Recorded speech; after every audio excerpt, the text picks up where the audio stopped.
சரியான குழப்பம், அவசரப்பட்டோ அல்லது சூழ்நிலை காரணமாகவோ ஒரு ரொம்ப தப்பான அல்லது ரொம்ப எதிர்காலத்தையே புரட்டி போடக்கூடிய ஒரு மாற்றத்தை அல்லது ஒரு முடிவை எடுத்துடுறது, கணவன் மனைவி உறவுகளை கடுமையான சிக்கல், கூட்டு தொழிலாளர்களால் நஷ்டம், பொருளாதார ஆன்மீக நாட்டமாக ஆன்மீகம்னு சொல்கிறத விடங்க, எதுக்குடா நான் பிறந்தோம், என்ன தான் பண்ண போகிறோம், இனிமேல் என் லைஃப் நான் திருப்பி புதுசாக ஃபஸ்ட்லேருந்து யோசிக்கணுமா, அப்படி இது வரைக்கும் பண்ணதெல்லாம் வேஸ்ட்டாக, அந்த மாதிரி ஒரு ஒரு ஒரு விரக்தியின் வெளிப்பாடாக பல விஷயங்கள் உங்களுக்கு வந்து ஏற்பட வாய்ப்புள்ளது. சனீஸ்வரனால் பிள்ளைகள் விஷயத்தில் அதிக அக்கறையும் ஈடுபாடும் ஏற்பட்டுச்சு.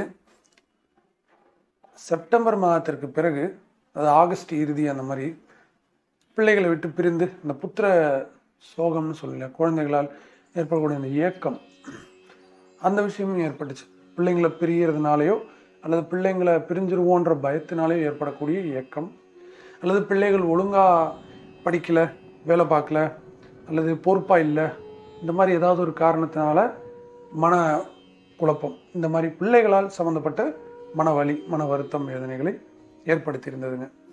முன்னோர்கள், அதாவது பூர்வீகம், நம்ம அப்பா வழி அம்மா வழியில் யாராவது ஒரு முக்கியமான உறவுகள், இரத்த உறவுகள் வந்து தவறி போயிருந்தாங்க நிறைய துளாராசி நேயர்களுக்கு கடந்த ஆண்டில். சரிங்களா? அது மட்டும் இல்லாமல் பூர்வீக சொத்து சம்பந்தமாக இருந்த பல வம்பு வழக்குகளில் ஒரு முக்கியமான குறிப்பிடத்தக்க அளவு மாற்றம் ஏற்பட்டது கடந்த ஆண்டில். பல பேர் தொழிலை மாற்றினாங்க. இந்த என்ன ஒர்க் பண்ணிட்டு இருந்தீங்களோ அதை விட்டுட்டு இன்னொரு ஒர்க்கு, அல்லது அதை கூடவே சேர்த்துக்கிட்டு இன்னொரு ஒர்க்கு சேர்த்து பண்ணுற மாதிரியான அமைப்புகளையும் இந்த கடந்த காலத்தில் துளாராசி லக்ன நேயர்கள் ஏற்படும். சரி, இருந்தாலும் 2023 பெரும்பாலும் பெரிய அளவு கஷ்டம் ராகு கேதுவால தாங்க. மற்ற கிரகங்கள் குருவோ கூட, குரு வந்து விபரீத ராஜயோகத்தில் மே வரைக்கும், மே மாதத்துலேருந்து 7ஆம் இடத்துக்கு வந்து ராகுவோட நின்று குரு சண்டால யோகத்தை ஏற்படுத்தினார். இது கணவன் மனைவிக்குள்ள அந்த அண்டர்ஸ்டாண்டிங் மிஸ் அண்டர்ஸ்டாண்டிங்கை தவிர்த்து வேற ஒன்றும் பெருசாக குரு பிரச்சனை பண்ணல. அது போலவே உங்கள் கணவன் அல்லது மனைவியினுடைய மரியாதை, அதாவது அவங்களால உங்களுடைய மரியாதை, இது ரெண்டில் ஏதாவது ஒன்று பாதிக்கப்பட்டிருக்கும் சொந்தக்காரங்க நடுவில்.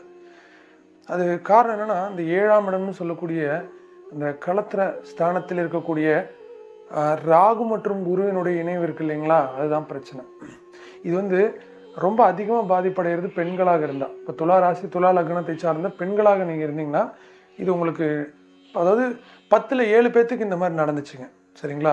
ஒன்று பணம் கொடுக்கல் வாங்கல்னால ஒரு அசிங்கம் அவமானம், அல்லது குடும்ப பிரச்சனைகள்னால ஒரு அசிங்க அவமானம், இந்த மாதிரி ஏதாவது ஒன்று சம்திங் ஒன்று அவர்களுடைய ஒரு கௌரவத்துக்கு ஒரு சங்கடம் வந்திருக்கலாம், அல்லது அவர்களால் உங்களுடைய கௌரவத்திற்கு சங்கடம் வந்திருக்கலாம். ஸோ இந்த மாதிரியான கடுமையான அமைப்புகள்லாம் அந்த 2023 ஏற்பட்டுச்சு.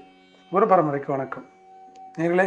நமது சக்தி பீடம் வாயிலாக ஒரு புதிய ஜோதிட ஆய்வு தகவலோடு உங்களை சந்திப்பதில் பெருமகிழ்ச்சி. இந்த துளாராசி நேயர்களுக்கான, துலா லக்ன நேயர்களுக்கான 2024ஆம் ஆண்டிற்கான புத்தாண்டு பலன்களை தனிப்பதிவாக நான் போட்டிருக்கேன். இது வரைக்கும் நீங்கள் நம்ம சேனல் சப்ஸ்கிரைப் பண்ணாமல் வீடியோஸ் எல்லாம் பார்த்துட்டு இருக்கிறீங்கன்னா தவறாமல் சப்ஸ்கிரைப் பட்டனை கிளிக் பண்ணிவிட்டு பதிவுக்குள்ளே போகலாம். இப்போது இந்த 2024க்கு வந்துடுவோம். இந்த நாள் என்ன மாதிரியான ஒரு நல்ல பலன்களை அல்லது மாற்றங்களை உங்களுக்கு கொடுக்க காத்துக்கிட்டு இருக்குன்றதை பார்த்துருவோம். முதல் விஷயங்க, 2024 இந்த கடுமையான பிரச்சனைகளை ஏற்படுத்தின ராகுவும் கேதுவும் அவர்களுடைய இடம் மாறிட்டாங்க. ராகு 6ஆம் இடத்துக்கு போயிட்டாருங்க, 7ல் இருந்தவர். கேது 12ஆம் இடத்துக்கு போயிட்டாருங்க. இதுவே ஒரு பெரிய ஒரு வளர்ச்சி தான். சரிங்களா? இதுவே ஒரு பெரிய மாற்றங்க. காரணம் என்ன, கேதுவெல்லாம் வந்து லக்னத்தில் இருந்த கேது நிறைய பேர்த்துக்கு லைஃப்பில் வந்துட்டு ஒரு விரக்தி நிலையவே ஏற்படுத்திட்டார் கடந்த வருஷம். இப்போது அந்த கேது தலைப்பகுதின்னு சொல்லக்கூடிய அந்த பிரெயின் திங்கிங், எண்ணங்கள் அப்படின்ற அந்த சுய கட்டுப்பாடு அல்லது சுய உணர்வுன்னு சொல்லுவோம் இல்லையா, என்னுடைய உங்களை பற்றி நீங்கள் என்ன நினைக்கிறீங்க அப்படின்ற அந்த ஃபீல் இருக்கு இல்லையா, செல்ஃப் கான்ஃபிடென்ஸ், தன்னம்பிக்கை, இதையெல்லாம் குறிக்கக்கூடிய அந்த 1ஆம் இடத்துலேருந்து நகர்ந்தது. இந்த அத்தனை விஷயங்களுமே பாசிட்டிவாக வளர்த்து விடும். செல்ஃப் கான்ஃபிடென்ஸு, தன்னம்பிக்கை அதிகரிக்கும். தலைப்பகுதி, அதாவது எண்ணங்கள், மூளையிலேருந்து உதயமாகக்கூடிய ஐடியாஸ், எண்ணங்கள் நல்லாயிருக்கும்.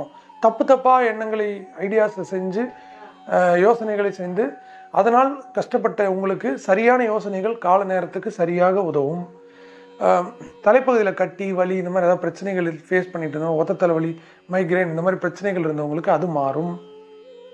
ஸோ இப்படிப்பட்ட அற்புதமான மாற்றங்களை இந்த கேதுவினுடைய நகர்வு ஏற்பட போகுதுங்க. இந்த 2024 தொடக்கம் சனி அதே பூர்வ புண்ணிய ஸ்தானத்தில் வக்ர நிலை இல்லாமல் சாதாரண நிலையில் இருக்கார். அது சூப்பர், அருமை. ஏன்னா அவரே வந்துட்டு பூர்வ புண்ணியாதிபதியாக வந்து கேந்திராதிபதியாகவும் வர்றது யோகாதிபதி சனி. ஸோ அவர் வலுப்பெறுவது கோச்சாரத்திலேயாக இருந்தாலுமே நல்லது தான், சரிங்களா? ஸோ பயப்பட வேணாம், அது சூப்பர். சனியால் எந்த பாதிப்பும் இல்லை. பிள்ளைகளால் நல்ல மதிப்பு, நல்ல மரியாதை, பிள்ளைகள் விஷயத்தில் நல்ல முன்னேற்றம், நல்ல அக்கறை, பிள்ளைகள் விஷயத்தில் நல்ல கவனம், அவர்களால் உங்களுக்கு சந்தோஷம், இந்த மாதிரி விஷயங்கள் ஏற்படும். உயர்கல்வி சம்மந்தமாக, உயர்கல்வியில் கடந்த காலத்தில் நிறைய தடங்கள் இருந்துச்சு போன வருஷத்துலலாம். இந்த பிஹெச்டி பண்ணுறவங்க, இந்த மாதிரி ஏதாவது ஃபாரின் யூனிவர்சிட்டிக்கு அப்ளை பண்ணிட்டு விசா வராமல் தடையானவங்க, இந்த மாதிரி அதெல்லாமே இப்போ மாறி அந்த விஷயங்கள் எல்லாமே நல்ல விதமாக நடக்கும். புரியுதுங்களா? இதே போல் ராகு 7ஆம் இடத்துல இருந்தீங்களா, கணவன் மேல் இருந்த அந்த இழுக்கு அல்லது மனைவி மேல் இருந்த அந்த ஒரு கெட்ட பேர் அல்லது ஒரு பேட் இம்ப்ரெஷன், கெட்ட அபிப்பிராயம் இருக்கு இல்லைங்களா, அது விலகுங்க, சரிங்களா? அது அவர்களால் இருக்கலாம், அல்லது வேற ஏதாவது காரணத்தினால இருக்கலாம், அல்லது உங்களால் இருக்கலாம், அது ஏதோ ஒன்று. ஆனால் அவங்க கூட இருந்த அந்த அவங்கனாவே ஒரு தப்பு அப்படின்ற ஒரு எண்ணம் உங்கள் மனசுக்குள்ள இருந்துச்சுல, இவங்களா திருந்த மாட்டாங்க, இவங்களா தப்பு தான் பண்ணுவாங்க, இவங்களா அந்த மாதிரி இருந்த ஒரு எண்ணங்கள் சற்று மாறுங்க. அது வந்து இந்த ஜனவரியிலேருந்து இந்த மே ஜூன் வரைக்கும் இருக்கக்கூடிய இந்த காலகட்டத்தில் நீங்கள் வந்து உங்களால் பார்க்க முடியும். இன்னொரு முக்கியமான அமைப்பு, கூட்டுத் தொழில்களில் ஏற்பட்ட நஷ்டங்கள் நீங்கி கூட்டுத் தொழில் இருக்கிறவங்க அதை கூட்டுத் தொழிலில் தான் செய்ய முடியும், என் தொழிலை கூட்டாக தான் செய்ய முடியும், தனியாக செய்ய முடியாதுன்ற மாதிரி கூடிய தொழிலில் நல்ல முன்னேற்றம், வளர்ச்சி, வருமானம். குடும்பத்தாரோடு அல்லது தம்பி தங்கைகள் இந்த மாதிரி சொந்தக்காரங்களோடு இணைந்து செய்த தொழில்களில் இருந்த சங்கடங்கள் நீங்கி நல்ல முன்னேற்றம் ஏற்படும். புதிதாக தொழில் வாய்ப்புகள் தேடி வரும், தொழில் தொடங்கலாம், புதுசாக அந்த தொழில் வாய்ப்புகளுக்கான பொருளாதார உதவி கிடைக்கும், சரிங்களா? சமுதாயத்தில் இழந்திருந்த அந்த மதிப்பும் மரியாதையும் அந்தஸ்தும் சற்று அதிகரிக்கும், சரிங்களா? கொஞ்சம் பழைய மாதிரி ஓகே, பரவாயில்ல, முன்ன மாதிரி இல்லை, மரியாதையாக நடத்துகிறாங்க அப்படின்ற இடத்துக்கு கொண்டு போயிடும். புரியுது இல்லைங்களா? ஸோ குருவானவர் ஏப்ரல் இறுதி வரை, அதாவது மே ஃபஸ்ட் வீக் வரைக்குமே உங்களுக்கு 7ஆம் இடத்துலேயே தாங்க இருக்கார். குரு 7ல் இருக்கிறது ஒரு வகையில் நல்லது தான், ஒரு வகையில் கெட்டதுனாலும் இன்னொரு வகையில் நல்லது. ஏன்னா அந்த தனித்து நிற்கக்கூடாதுன்னு சொல்லுவாங்க கேந்திரங்களில், அது கேந்திராதிபத்திய தோஷத்தை ஏற்படுத்தும்னு சொல்லுவாங்க. இருந்தாலும் இவர் உங்களுக்கு கேந்திராதிபதியாக வரல, அதனால் அது பெரிய பாதிப்புகளை ஏற்படுத்தாது. சுபகிரகங்கள் கேந்திரத்தில் தனித்து இருக்கும்போது அது கெடுபலன்களை ஏற்படுத்துன்றது ஒரு சிறிய ஒரு விதி. பட் இவர் வந்து உங்களுக்கு துர்ஸ்தானாதிபதியாக வர்றதுனால பெரிய பாதிப்புகளை ஏற்படுத்த மாட்டார். குரு 7ல் இருக்கிறது நிறைய பேர்த்துக்கு திருமண வாய்ப்புகளை கை கொடுக்குங்க.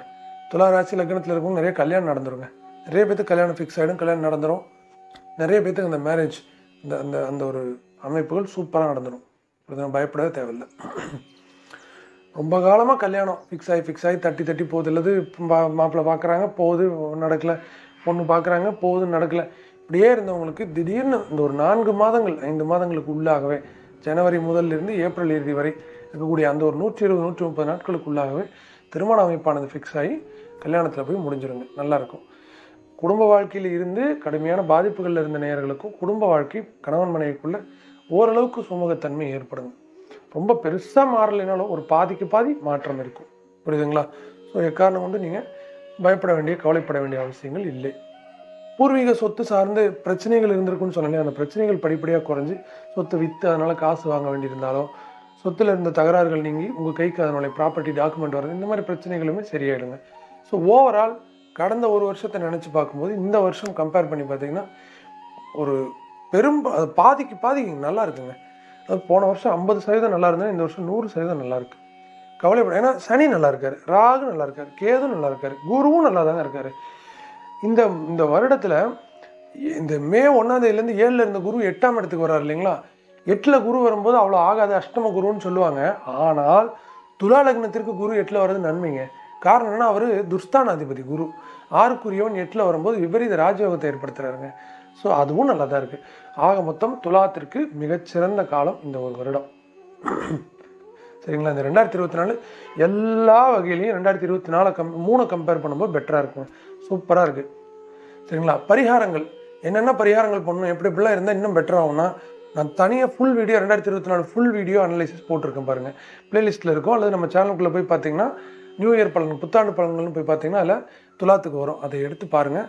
அதில் இருக்கக்கூடிய பரிகாரங்களை நீங்கள் தெளிவாக செஞ்சீங்கன்னா போதும், சிறப்பாக இருக்கும். நல்ல வருடம், நல்ல முன்னேற்றங்கள், நல்ல வரவேற்கத்தக்க மாற்றங்கள் காத்து கொண்டிருக்கிறது நேயர்களே.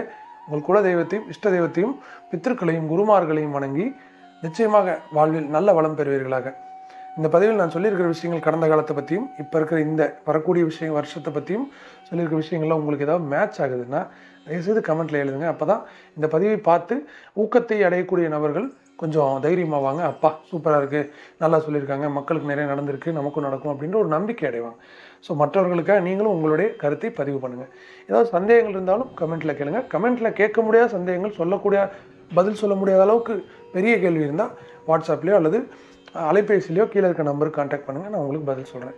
உங்களுடைய ஜாதகம் வெரிஃபை பண்ணணுனாலோ, கணிக்கணுனாலோ, ஜாதகம் எழுதி வாங்கணுனாலோ, பிள்ளைகளுக்கு பேர் வைக்கணுனாலோ, பொருத்தம் பார்க்கணுனாலோ, ஏதாவது பிரச்சனைகளுக்கு தீர்வு பரிகாரங்கள் தேவைனாலோ கீழே இருக்க நம்பருக்கு கான்டாக்ட் பண்ணுங்கள்.